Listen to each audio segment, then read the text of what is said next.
خلق السماوات والارض بالحق، زمینوں کو اور آسمانوں کو اس نے حق کے ساتھ تخلیق۔ اس کے کئی معنی علماء تفسیر نے بیان فرمائے۔ ایک معنی یہ ہے حق کے ساتھ تخلیق کیا ہے تاکہ تم زمین کو دیکھ کر آسمان کو دیکھ کے اللہ کو پہچان۔ یہ حقیقت کی سچائی کی دلیل ہے۔ وَصَوَّرَكُمْ فَأَحْسَنَ صُوَرَكُمْ، اور اس نے تمہیں کتنی سونی شکل دی۔ یار جس نے اتنی سونی شکل دی ہے، اتنی خوبصورت آنکھیں دی ہیں، چمکتے ہوئے ماہتابوں کی طرح، کشادہ پیشانی دی ہے، معافی ضمیر کو بیان کرنے کے لیے خوبصورت زبان دی ہے، تمہیں دھڑکتا ہوا بے تاب دل دیا ہے، تمہیں سوچنے والا دماغ دیا ہے، تجھے توانائیاں بخشی، کیسی پیاری صورت تمہیں دی ہے۔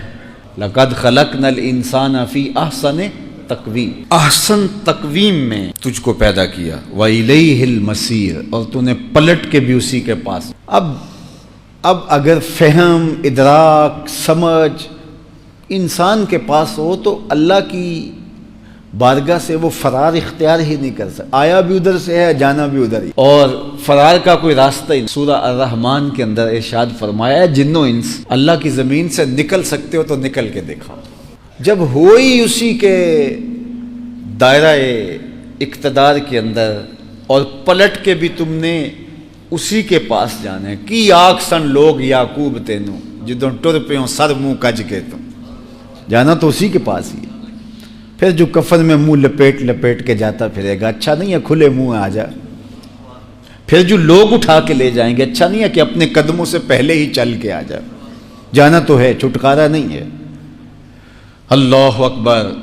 شیخ سعدی نے کیا خوب بات کہی کہ خیر کنے فلاں و غنیمت شمار عمر، زاں کے بیشتر بانگ برایت کے فلاں نمان۔ نیکی کر لے اور اس عمر کو غنیمت سمجھ لے، اس سے پہلے کہ آواز آئے کہ بھئی فلاں بھی چلا گیا۔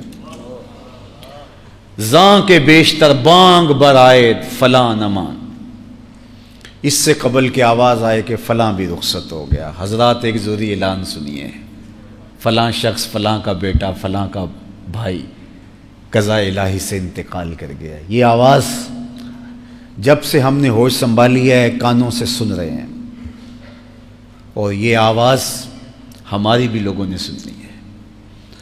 بانگ برایت کے فلاں نمان، فلاں بھی چلا گیا، یہ آواز تو آ کے رہنی۔ تو قبل اس سے کہ وہ وقت آئے، ہمیں اپنی زندگی کو خود بہتر کرنا پڑے گا۔